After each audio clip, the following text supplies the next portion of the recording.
nhầm mì hơ đã đi rồi đã đi mà hơ nhầm mì hơ ngon mà nè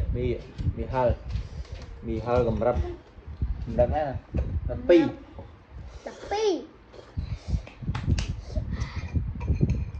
ta coi này ta coi này bạn coi này nọ về này bên tôi chơi bóng đó coi nhá này cha này cha cá đi hello á hello hello chẳng á nhầm mi hả nhầm mi bòn bon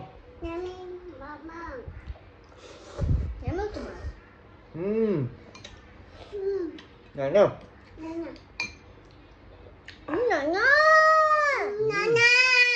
với muối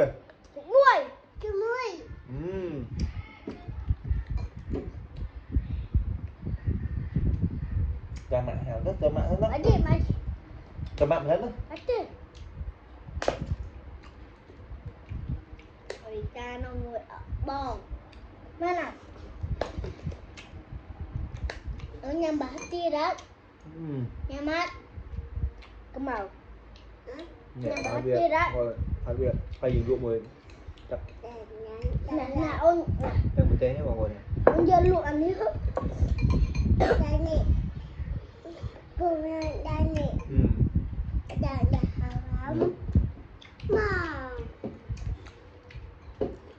Ôn giờ nha màu cái màu. Đấy là chị. Đau rồi. Từ mặt mạ thân thôi.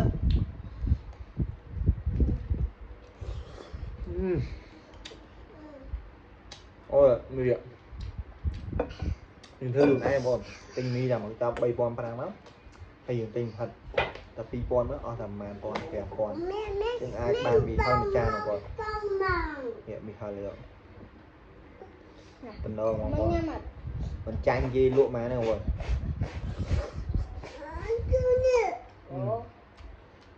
bây giờ tên cứ một chan ria bằng một áp một chan rồi bằng một chan bay ria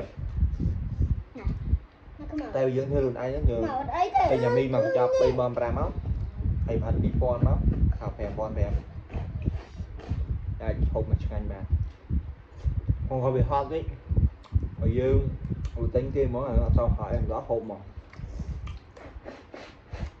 đây rồi chết áo chanh kia mà này một mì dân thư những giọt cương tham thôi nhanh chưa đặt nhẹ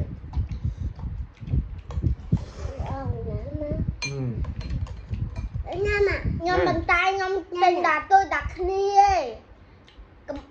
mi bật thay nhom một tên đi em tầm mi không ai